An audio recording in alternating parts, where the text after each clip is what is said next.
Elly Kogede, alias Kidole, who is based in Kibera, Nairobi County, is a reflection of financial freedom and an inspiration emanating on prudent use of credit to economically empower oneself. Kigode attributes his success to a decision he made in 2016 to acquire a motorcycle under lipa terms that has transformed him from a mere rider to an entrepreneur who has created 6 jobs. He raised Sylvia Gati with details. By 7 in the morning, Elly Kogede alias Kidole is at the stage ferrying clients to their destinations. This goes for a few hours, and at about 10 a.m., he wears a different hat, that of a chairperson of the sector.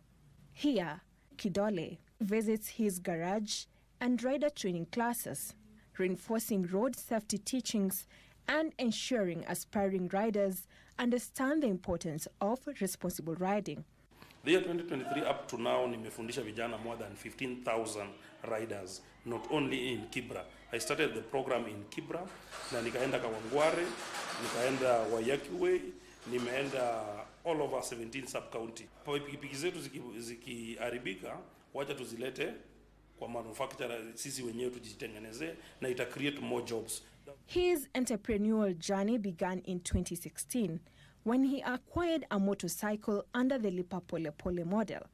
Thanks to his financial discipline, he went from owning 1 boda to 6, creating employment while at it. Kwa hizo pikipiki nimechukua pikipiki 3, nimezirudisha sasa upande wa shule, na zile zingine 3 ndio nimeweka vijana nayo wanafanya nayo kazi, wanapata mapato kidogo kidogo.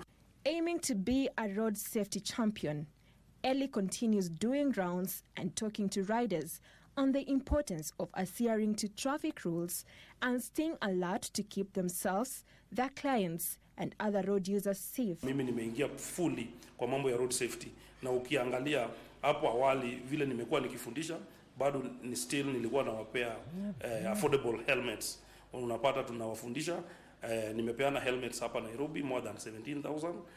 Looking ahead, Elly hopes to scale up his program across Kenya to create a new generation of skilled, licensed, and safety-conscious riders.